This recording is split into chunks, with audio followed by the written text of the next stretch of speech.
and where they can criticize and confirm those validity claims, settle their disagreements, and arrive at agreements. Observe that the life world consists of three worlds, the objective, the social, and the subjective. Here Habermas is using transcendental in the Kantian sense of the life world being the condition of the possibility of making speech acts. This point is emphasized in his later work where he claims, quote, the life world reproduces itself to the extent that these three functions, which transcend the perspectives of the actors, are fulfilled. The propagation of cultural traditions, the integration of groups by norms and values, and the socialization of succeeding generations. But what comes into view in this matter are the properties of communicatively structured life worlds in general, end of quote. Against the background of the life world, that is the very possibility of speech acts to occur, quote, the clarification in terms of speech act theory of the complex linguistic functions of representation, the establishment of interpersonal relationships, and the expression of one's own subjective experiences has far-reaching consequences for A, the theory of meaning, B, the ontological presuppositions of the theory of communication, and C, the concept of rationality itself. I'm particularly interested in rationality here. Habermas claims rationality refers in the first instance to the disposition of speaking and acting subjects to acquire and use fallible knowledge. Habermas notes, quote, this communicative rationality recalls older ideas of logos, inasmuch as it brings along with it connotations of non-coercively unifying, consensus-building force of a discourse in which the participants overcome their at first subjectively biased views in favor of a rationally motivated agreement. In an ideal speech situation, three conditions must be met. First, every claim made by a participant in the discussion should be open to dispute. Second, each participant in the discussion should have the same rights to bring forward reasons in support of a claim or reasons which would undermine a claim. Third, the discussion should be free from domination or distortion from whatever source. Habermas viewed the ideal speech situation and communicative rationality bear a marked resemblance to Plato's conception of dialogue, a fact that Habermas himself indirectly notes. Now let me turn to the main topic here, and this is Fethullah Gülen on tolerance and dialogue.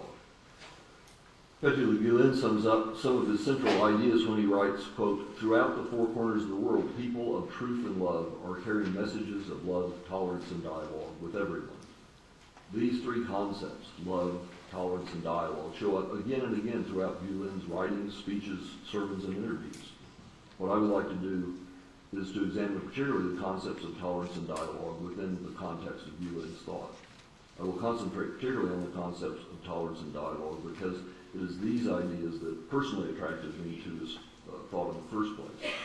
Although it is obvious I relate these concepts to the Western tradition, you must understand that Gülen grounds these notions firmly within his own deep commitment to and knowledge of his faith tradition of Islam. Gülen writes, quote, dialogue means two or more people coming together to talk and meet on certain subjects, and by this to draw closer together to one another. He amplifies this by stating, quote, the ways to explain things to people without making them hostile and frightened should be thought.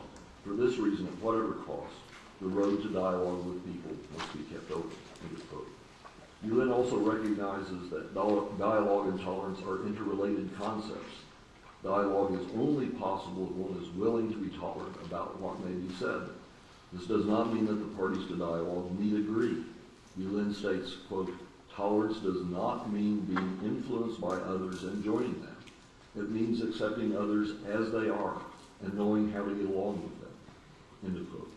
He reemphasizes this point when he writes, quote, being tolerant does not mean foregoing our traditions coming from our religion, our nation, or our history, because tolerance is something that has existed since olden times. The responsibility for being tolerant and engaging in dialogue is not just the personal responsibility of the individual. Gülen notes, at a time when the world has become like a big village, and at a point where our society is on the verge of great change and transformation, if we are talking about dialogue with other nations, then tolerance is a matter that needs to be rewarded, and for this reason, it must permeate all society.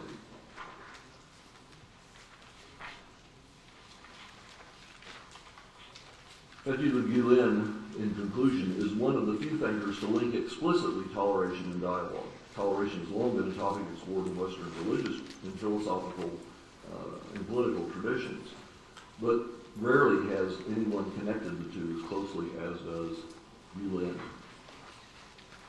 I will sum up very briefly that he bases his notion of the relation between tolerance and dialogue in the fact that we share a common humanity under the fact that we are all under the sovereignty